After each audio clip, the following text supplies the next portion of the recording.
ये कोई जात के अनुसार नहीं, ये जात हम लोगों ने बनाई है, जात सूचक। आज यदि कर्म मतलब ये है कि अगर कर्म बदल दोगे तो तुम्हारी वो वर्ण भी बदल जाएगा। आज भी देखिए, आज तो खैर सब मिला जुला हो गया। आज ब्राह्मण भी बनिया का काम कर रहा है और क्षत्रिय भी कर रहे हैं शूद्र का काम, वैश्य भी व्यापार का काम, सब एक दूसरे से सब मिला हुआ, कोई वो नहीं। शुरू की जो रचना थी उसके लिए कहा जा रहा है। ब्राह्मणों के कर्म क्या थे?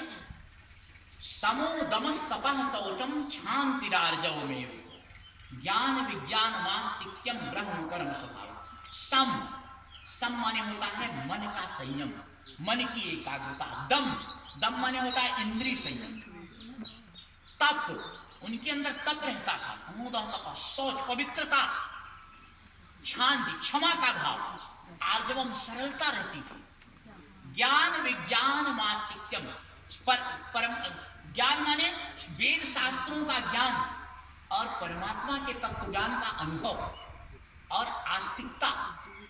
ऐसे जो स्वभाव वाले लोग होते थे वो ब्राह्मण श्रेणी में रखे जाते।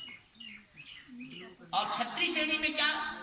शौर्य तेजो धृतिर्दाक्षम युद्धे चाप्य पलायनम दानमीश्वर भावश्च छात्रम कर्म स्वभावजम। शौर्य, जिनके अंदर वीरता रहती थी, जिनके अंदर तेज रहता, धैर्य रहता, दक्षता रहती थी, चतुरता, युद्ध में न भागने की प्रवृत्ति, पलायन अपलायन की प्रवृत्ति, मतलब कायरता नहीं, डट के खड़े रहने के भाव।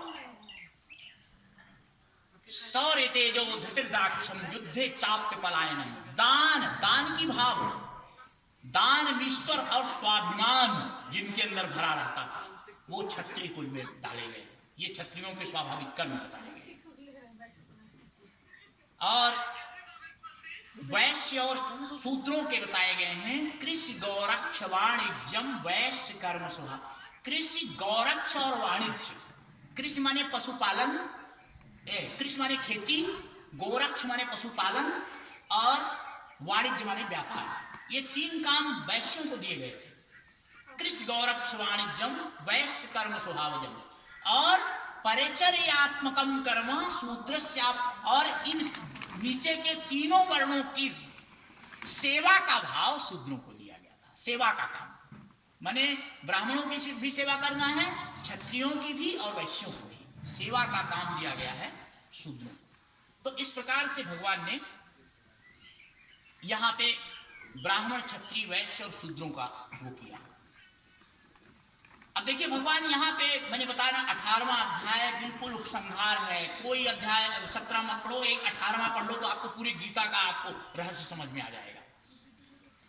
स्वे स्वे कर्मण्यभिरतः संसिद्धिं लभते नरा स्वकर्म निरतं सिद्धिं यथा विन्दति तच्छृणु यतः प्रवृत्तिर्भूतानां येन सर्वमिदं ततं स्वकर्मणा तमभ्यर्च सिद्धिं विन्दति मानवः। स्वे स्वे कर्मणि अभिरतः संसिद्धिं लभते नरा स्वकर्म निरतं सिद्धिं यथा विन्दति तच्छृणु। अपने अपने कर्मों में लगकर, जैसे जिसको भोजन बनाने का काम मिला हुआ है, जिसकी ड्यूटी है वो भोजन बना के, जिसको पढ़ाने का काम है वो पढ़ाई करवा के, पढ़ के, जो जिसको खेती वाले को खेती करके, डॉक्टरी वाले को डॉक्टरी करके, मतलब ये स्वे से कर्मणि अभिरता, अपने अपने कर्मों में लग के, स्वे स्वे कर्मणि अभिरता संसिद्धिं लभते, मनुष्य सिद्धि को प्राप्त कर सकता है। स्वकर्म निरतम सिद्धिम यथा। और कैसे अपने कर्मों से आपको सिद्धि कैसे मिलेगी भगवान कह रहे हैं, मैं बता रहा हूं, उपाय बता रहा हूं। अब सुनिए, यतः प्रवृत्तिर्भूतानां येन सर्वमिदं ततः, जिससे संपूर्ण प्राणियों की उत्पत्ति होती है, जिनसे सारा संसार व्याप्त है, परिपूर्ण है।